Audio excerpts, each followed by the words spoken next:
What's cooking, everybody? Dave Altizer here with Kinotika. Today we're talking about the DJI Mavic 2 Pro and the DJI Mavic 2 Zoom.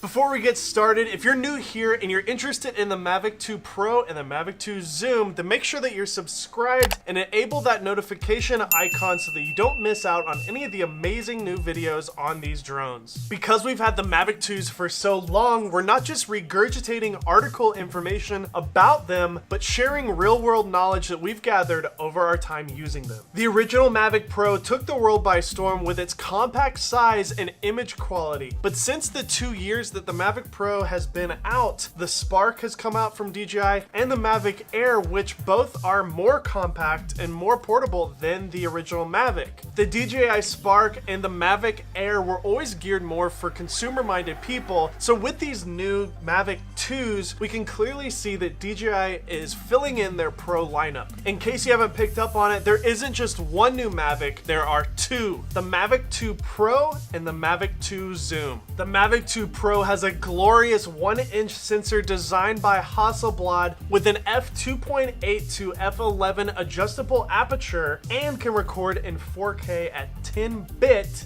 The Mavic 2 Zoom, on the other hand, has a 2x optical zoom using the previous generation sensor. Because this review includes two different products, let's talk first about their similarities. Both drones now have omnidirectional obstacle avoidance, forward, back, down, left, and right, compared to the previous Mavic Pro, which only had forward and downward. We actually flew the drone right at a tree, which I know is dangerous because these are the only ones that DJI gave us, but we did it anyways for you, and we found that the obstacle avoidance worked really well. No matter which direction I came at the tree, the drone stopped every time. I will say, however, because we now have a back-facing sensor, every single time I would take off and land, the drone would recognize that I was standing there, and it would beep at me and yell at me and just tell me to move, and it was just really obnoxious. I wanted to turn that off. The blades on both drones have been updated as well, and are now low noise.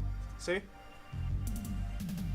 It's really low, the noise. What's really great about these blades is that not only are they low noise, but they reduce the drag of the drone by 19%, giving us an extended battery life, taking us from 27 minutes to 31 minutes of flight time. It also has increased the maximum speed when you're in sport mode from going to 40 miles an hour to now 45 miles an hour. The controller comes now in two versions. This one here that requires you to use your mobile phone as a screen, and the other, which we don't have with us unfortunately, that includes a 5.5-inch high bright display. I found personally when I'm using my iPhone 10 on this controller, it was really hard to see the screen even in full brightness when I was outside because the screen is just so reflective and it's just not bright enough. We also have a completely updated video transmission system called OcuSync 2.0 that gives us up to 5 miles of 1080p transmission down to either your phone or the high bright display. The controller also has an upgraded battery life of up to 135 minutes. Being able to take these thumbsticks off makes this controller even better than the original one. Once you collapse it all the way down here, it just fits in your bag so much easier. Both drones have an updated tracking mode now called Active Track 2.0. DJI has updated their software to combine both the front visual system and the main camera to create a 3D map to allow for much better tracking in a three-dimensional environment. Basically, using that 3D data combined with the 2D data, the drone can actually guess where the subject is going, even if something is obstructing the view of the subject. We wanted to test this new active track mode, so I had Connor run through the trees, and as you can see in this footage, the drone was able to track Connor through the trees all the way up to the dock. I didn't control anything, the drone moved completely on its own, and it stayed locked on Connor the entire time. The Mavic 2s also have a new hyperlapse mode, which is really cool. It has 4 adjustable modes ranging from 0.5 seconds to 2 seconds. Thanks to repeat task, we can save flight paths and repeat motions with the hyperlapse, meaning we could actually do a sunrise or a sunset with hyperlapse motion throughout the day. These are all great things, but now let's talk about what makes these two models unique. Let's start off first with the Mavic 2 Pro. DJI has collaborated with Hasselblad, the Rolls-Royce of camera companies, to upgrade the previous Mavic Mavic Pro's 1 2/3 inch sensor to this new 1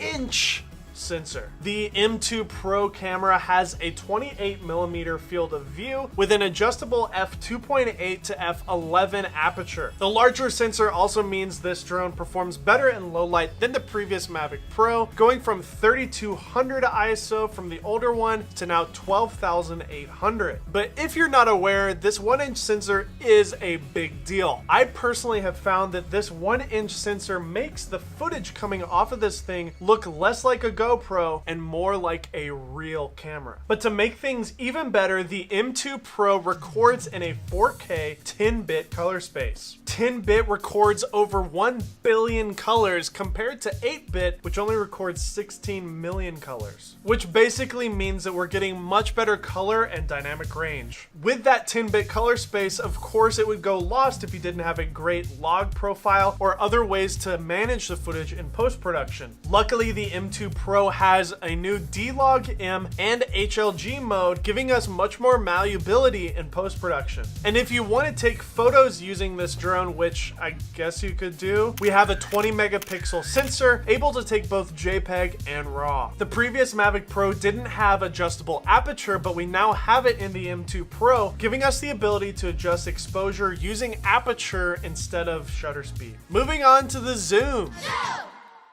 Well, as the title suggests, it zooms. Let's just get this out of the way first. The Mavic 2 Zoom is using the exact same sensor from the Mavic Pro, which means you're not going to have much of an upgrade in terms of overall image quality, but what has upgraded is the lens. We now have a 24mm to 48mm optical zoom that you can actually control on the ground using your remote.